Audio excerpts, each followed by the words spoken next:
Les grèves dans les secteurs des transports, des hydrocarbures, de l'énergie, de la santé, de l'éducation et au niveau des municipalités s'accentuent à cause du défaut de paiement des arriérés de salaire.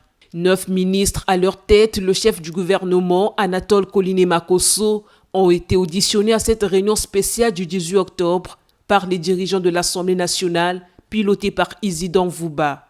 Des représentants du peuple qui attendent de l'exécutif des solutions immédiates pour apaiser les tensions sociales observées. À ce sujet, le Premier ministre et les autres membres du gouvernement ont donné des informations sur les préoccupations qui ont été soulevées par les députés.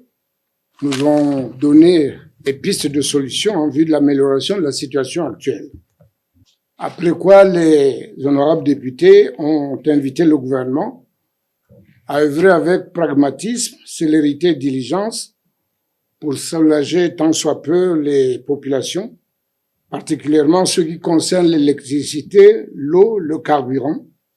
Les députés ont aussi invité le gouvernement à accélérer la digitalisation des services de toutes les administrations, notamment les douanes et les impôts.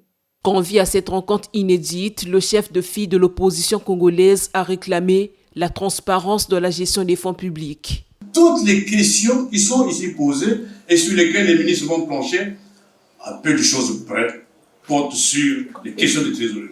Pourquoi il n'y a pas d'argent? Qu'est-ce qui se passe?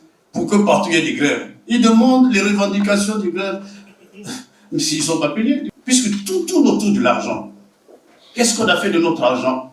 Où est-ce qu'il est parti notre argent? Pour que les gens ne soient pas payés. Le gouvernement Makosso a du pain sur la planche pour rétablir l'équilibre macroéconomique du pays dans un contexte difficile où le trésor public de l'État connaît un assèchement financier important. Maximiser les recettes fiscales et réduire le train de vie de l'État deviennent des défis énormes à relever.